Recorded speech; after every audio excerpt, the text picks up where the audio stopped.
자, 오늘 우리가 함께 파헤쳐볼 이야기는 바로 요한복음입니다. 이 오래된 책이 말이죠. 한 인물의 정체를 아주 점진적이면서도 또 굉장히 극적인 방식으로 밝혀내거든요. 그걸 한번 따라가 보자는 거죠. 모든 것은 이 질문 하나에서 시작됩니다.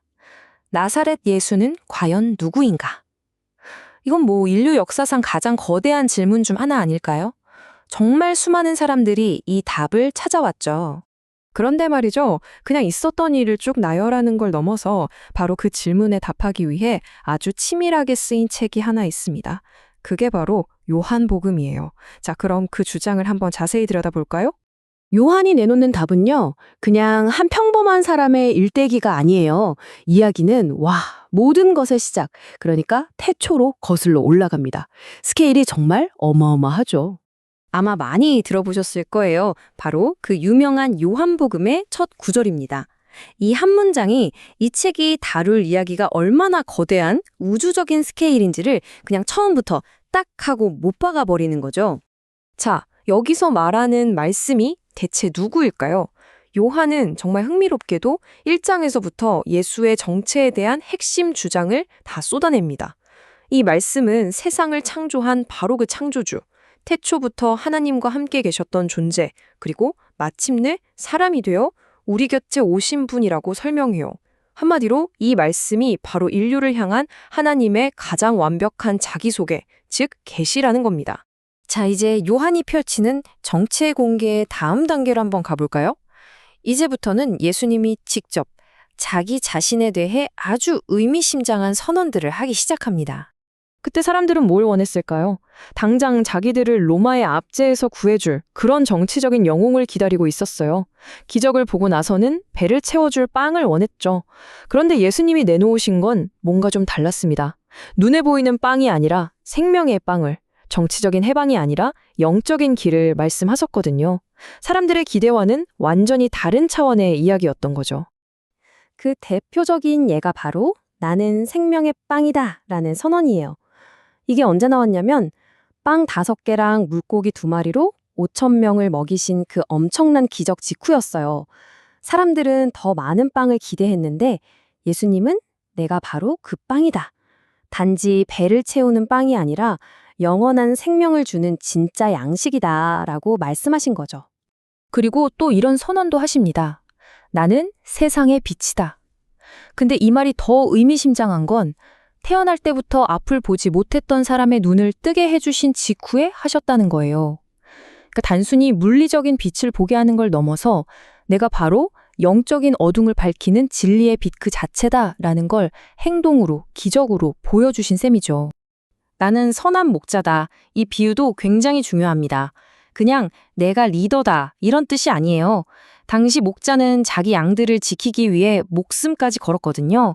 그러니까 이건 나는 내 양들, 즉 나를 따르는 이들을 위해 내 목숨까지도 내어줄 수 있는 보호자다 라는 다가올 자신의 희생을 암시하는 아주 강력한 선언이었던 겁니다. 그리고 마침내 정점에 이릅니다. 나는 부활이요 생명이다. 와, 이건 정말 말 그대로 목숨을 건 선언이었죠. 그리고 이건 그냥 말로만 그치지 않았어요. 죽은 지 나흘이나 돼서 이미 썩기 시작했을 친구 나사로를 무덤에서 걸어 나오게 만드십니다. 이걸로 자신이 죽음까지도 다스리는 존재라는 걸 아주 확실하게 증명해 보이신 거죠. 자, 이렇게 스스로를 신적인 존재라고 선언하고 심지어 죽은 사람까지 살려내는 모습을 보이자 어떤 일이 일어났을까요? 네, 뭐 예상하셨겠지만 이건 당시 권력자들과의 정면 충돌을 의미했습니다. 피할 수가 없었죠. 정말 아이러니한 건 이거예요. 나사로에게 생명을 되찾아준 바로 그 기적이 역설적으로 예수님 자신의 죽음을 불러오는 계기가 됐다는 겁니다. 당시 최고 종교의회였던 사내들인이 이 사건을 보고 저 사람을 더 이상 그냥 둬서는 안 되겠다고 공식적으로 결의하게 된 거죠. 그때부터 예수님의 마지막 시간은 정말 숨가쁘게 흘러갑니다. 제자들을 발을 씻기면서 서로 사랑하라고 가르치신 최후의 만찬. 그리고 곧바로 겟세마네 동산에서 체포되시죠. 대제사장과 로마 총독 빌라도에게 번갈아 가며 신문을 받으시고 결국 십자가에 못 박히십니다. 그리고 그 위에서 다 이루었다는 마지막 한마디를 남기고 숨을 거두시죠. 보통의 이야기라면 여기서 끝나야 맞겠죠. 한 사람의 비극적인 죽음으로요. 하지만 요한이 하고 싶었던 진짜 이야기는 이제부터 시작입니다. 그의 주장에는 아직 마지막, 가장 결정적인 증거가 남아 있었거든요. 맞습니다. 요한에게 죽음은 결코 끝이 아니었어요. 오히려 이게 바로 모든 이야기의 대전환점이자 요한이 제시하는 모든 주장의 클라이맥스입니다. 요한은 부활의 증거를 차근차근 보여줍니다. 첫 번째, 텅 비어버린 무덤. 제자들은 이걸 보고 완전히 혼란에 빠지죠. 두 번째, 직접 나타나시는 겁니다.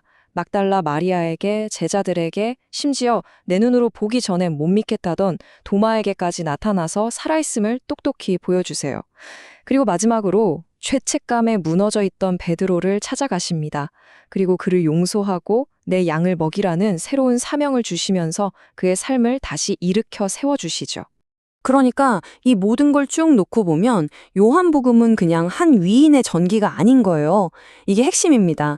처음 던졌던 그 질문, 예수는 누구인가에 답하기 위해서 태초의 말씀에서부터 시작해서 수많은 기적과 선언들, 그리고 마지막으로 죽음까지 이겨낸 부활에 이르기까지 모든 증거들을 층층이 쌓아 올린 아주 잘 짜인 하나의 거대한 논증이라고 할 수 있는 거죠.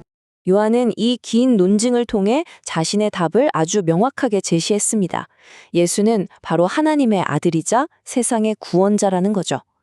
자, 이제 이 책은 그 공을 독자에게 넘깁니다. 이 거대한 주장을 마주한 당신은 이제 어떻게 하시겠습니까?